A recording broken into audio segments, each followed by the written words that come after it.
Assalamualaikum warahmatullahi wabarakatuh. Di sini saya akan membahas biografi salah satu tokoh nasional Indonesia, yaitu Pangeran Diponegoro. Pangeran Diponegoro lahir pada hari Jumat Wage 11 November 1785. Ayahnya bernama Gusti Raden Mas Suraja, yang di kemudian hari naik tahta menjadi Sultan Hamengkubuwono III. Ibunya merupakan seorang selir yang bernama R.A. Mangkarawati.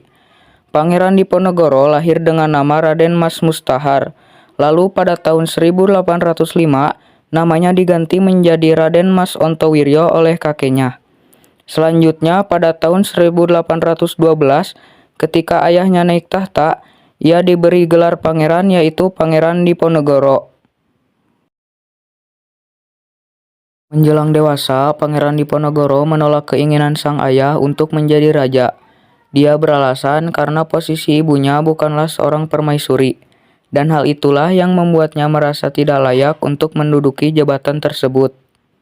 Pangeran Diponegoro lebih berminat tinggal di lingkungan keagamaan dan rakyat biasa, sehingga ia lebih suka berada di Tegalrejo, yang mana merupakan tempat tinggal Eyang Buyut putrinya, atau permaisuri dari Sultan Hamengkubuwono I.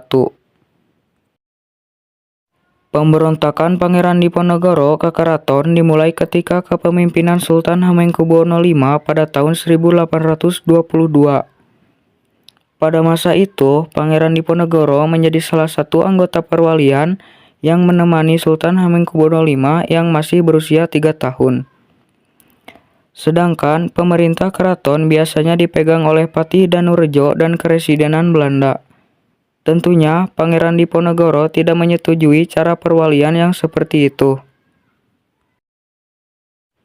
Perang Diponegoro dimulai karena tingkah laku Belanda yang tidak menghormati adat istiadat serta budaya setempat. Belanda juga memberikan pengaruh modernisasi terhadap keraton, yang membuat hilangnya beberapa adat yang sudah lama tertanam di masyarakat. Tak berhenti di sana, petinggi Belanda, Smyssert, memutuskan untuk memasang patok-patok di atas tanah milik Pangeran Diponegoro di desa Tegalrejo, dengan tujuan pembangunan jalan tanpa seizin Pangeran Diponegoro. Pembangunan jalan tersebut melintang di area pemakaman keluarga besar Kerajaan Mataram yang disakralkan oleh setiap rakyat Jawa. Hal ini membuat Pangeran Diponegoro semakin geram dan menentang Belanda secara terang-terangan. Smyssert kemudian meminta Pangeran Mangkubumi untuk memanggil Pangeran Diponegoro. Namun, alih-alih menyampaikan hal itu, Pangeran Mangkubumi memilih untuk bergabung dengan Pangeran Diponegoro. Oleh karena itu, pada tanggal 20 Juli 1825, rumah kediaman Pangeran Diponegoro diserang oleh pasukan berkuda di bawah pimpinan Chevalier, dengan maksud untuk menangkap Pangeran Diponegoro. Dalam penyerangan ini, Pangeran Diponegoro dan Pangeran Mangkubumi berhasil meloloskan diri. Setelah mengetahui hal itu, pasukan tersebut langsung membakar habis rumah Pangeran Diponegoro. Pangeran Diponegoro dan Pangeran Mangkubumi berhasil meloloskan diri menuju ke Kalisaka. Di sana, mereka mendapat banyak dukungan dan simpati rakyat dari berbagai golongan, yaitu petani, santri, ulama, dan para bangsawan. Para bangsawan Yogyakarta dan rakyat biasa berduyun-duyun datang menggabungkan diri, sehingga Kalisaka tidak dapat menampungnya, dan dipindahkan ke Selarong, tepatnya di Gua Selarong. Disinilah Pangeran Diponegoro memusatkan pertahanan sekaligus markas besar pasukannya. Pendukung Pangeran Diponegoro juga datang dari tokoh-tokoh besar, salah satunya yaitu Kiai Mojo.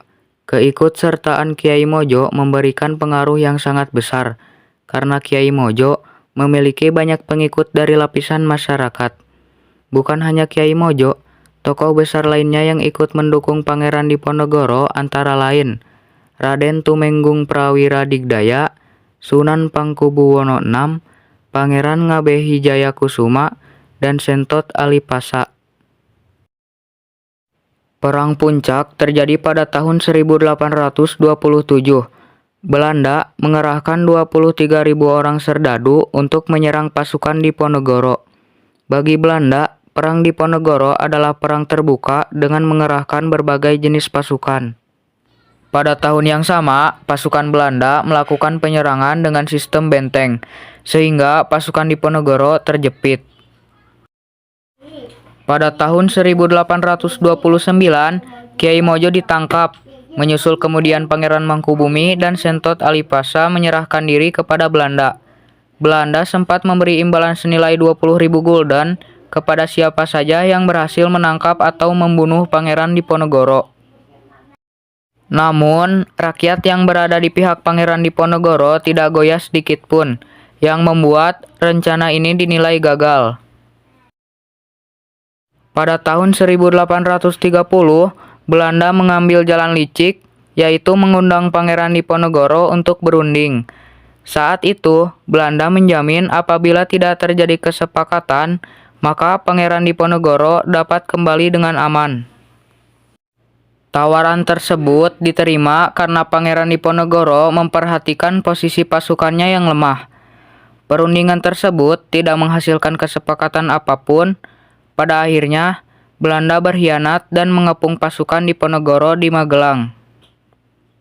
Pangeran Diponegoro menyatakan bersedia ikut dengan syarat sisa pasukannya dibebaskan. Penyerahan diri Pangeran Diponegoro pun menandai berakhirnya Perang Diponegoro. Setelah ditangkap di Magelang, Pangeran Diponegoro diasingkan ke gedung Keresidenan Semarang sebelum dibawa ke Batavia dan ditawan di Stadhuis atau gedung Museum Fathahillah. Kemudian, Pangeran Diponegoro dipindahkan ke Manado dan ditawan di Benteng New Amsterdam. Pangeran Diponegoro dipindahkan lagi ke Makassar dan terus diasingkan hingga wafat di Benteng Rotterdam tanggal 8 Januari 1955. Sampai sekarang, jasa Pangeran Diponegoro dalam melawan Belanda tetap dikenang oleh masyarakat. Seorang pangeran yang tidak menginginkan jabatan dan memilih kesederhanaan bersama rakyat.